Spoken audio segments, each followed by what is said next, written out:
Hello student, आज की इस वीडियो में हम लोग जेईई एडवांस के 2019 में पूछे गए मैथ के क्वेश्चंस को डिस्कस करेंगे और सीखेंगे कि कैसे इस टाइप के क्वेश्चंस को सॉल्व किया जाता है। तो क्वेश्चंस में हमें दिया गया हुआ है कि एक लाइन y = mx + 1 है। जैसा कि हम लोग जानते हैं y = mx + c, यहाँ इंटरसेप्ट हमें पता है क्या है 1 है, स्लोप सिर्फ नहीं पता।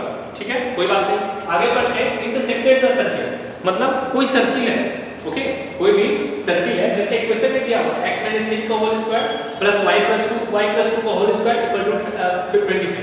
ठीक है, तो एक चीज हमें कौन कौन सा इंफॉर्मेशन दिया गया हुआ है, एक तो सर्किल दिया गया हुआ है, ओके, सर्किल का इक्वेशन x - 3 का होल स्क्वायर दिया हुआ और y + 2 का होल स्क्वायर दिया हुआ, ओके। तो इसे तो हमें सेंटर पता चल जाता है, इसका सेंटर कितना दिया गया हुआ 3 है और -2 है। जैसा कि आप लोग सर्किल के इक्वेशन से नॉर्मल इक्वेशन होता है सर्किल का कैसे निकालते हैं, स्टैंडर्ड फॉर्म से कंपेयर करके निकाल सकते हैं, ओके। तो हमारा सेंटर हो जाएगा 3 और -2, ठीक है, और रेडियस हमें 5 हो जाएगा। चलिए, और यह सर्किल जो लाइन है y = mx + 1 उस सर्किल को इंटरसेक्ट करता है। कहां पे कर रहा है देखिए आगे, at the point p and q, ठीक है। तो p and q हम यहां पर ड्रॉ करते हैं, यह आपका p, यह है आपका q। इफ द, आगे बढ़ते हैं, if the mid point of the line segment pq, ठीक है, pq का मिड पॉइंट से है x कोऑर्डिनेट इज -3/5, मतलब इसका जो मिड पॉइंट होगा ना यहाँ उसका x कोऑर्डिनेट -3/5, ठीक है ना, और y कोऑर्डिनेट हमें नहीं पता तो मान लेते हैं बीटा है, ओके।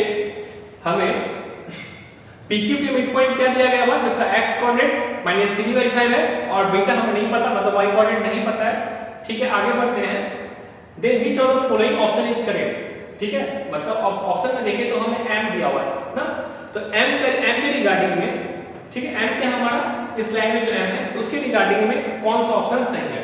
तो हमें इसे सॉल्व करने के लिए क्या करना पड़ेगा ना, हम सेंटर से इस मिड पॉइंट को मिलाते हैं। तो जैसा कि हम जानते हैं कि ये परपेंडिकुलर होगा, ओके, और ये -3/5 और बीटा जो है वो किस लाइन पे है, y = mx + 1 पे। अब यहां पे देखिए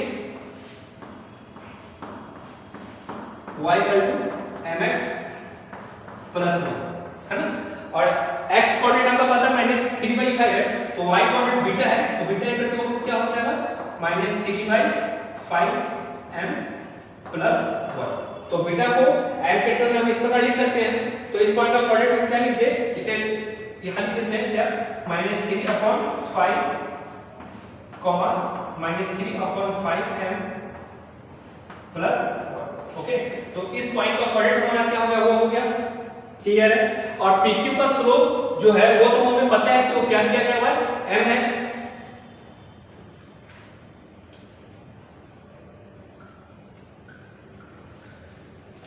तो अब इसका स्लोप m है, ओके। अब इसका कोऑर्डिनेट ऐसा कोऑर्डिनेट हमें पता है, ठीक है, इसे नाम दे देते हैं, ये हमारा O है, ये हमारा PQR है, क्लियर है।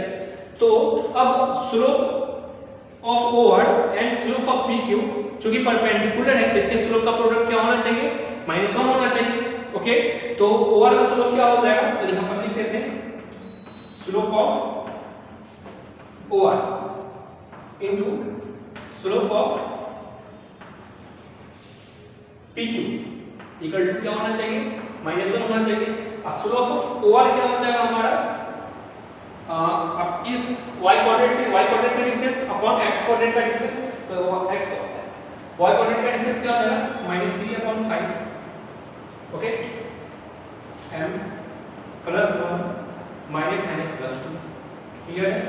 और x कोऑर्डिनेट का डिफरेंस क्या हो जाएगा -3/5 + 3 -3 इक्वल टू इनटू इसका स्लोप क्या हो जाएगा, m हो जाएगा इक्वल टू -,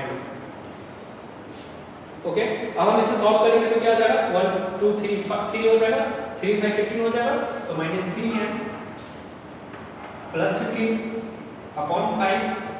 हम देखिए इस 5 को इस 5 के साथ कैंसिल आउट कर देंगे, तो क्या हो जाएगा -18 इनटू m इनटू -1, क्लियर है। अब इस -18 को इधर कर भेज दे, ओके, और m को इससे मल्टीप्लाई कर दे, तो हमें क्या मिल जाएगा 3m स्क्वायर मिल जाएगा -3m square -15m sorry +15m और -18 को जब -1 से मल्टीप्लाई करेंगे तो हमें मिल जाएगा +18।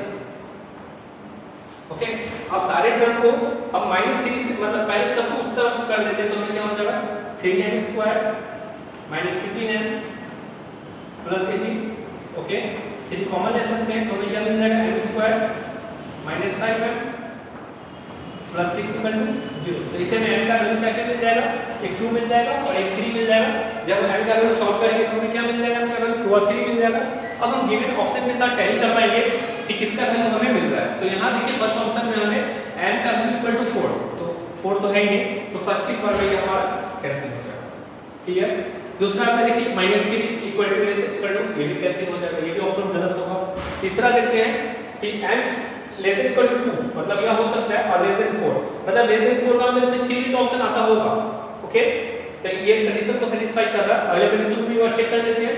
देखिए तो यहाँ m का value less than equal to 6, ये ऑप्शन गलत है क्योंकि हमें 2 ही 3 है, तो ये ऑप्शन हमारा सही है। ओके, तो इस प्रकार हमारा ऑप्शन जो होगा वो सी सही होगा। ओके, इसके लिए हमने क्या किया, सिंपली स्लोप का यूज किया।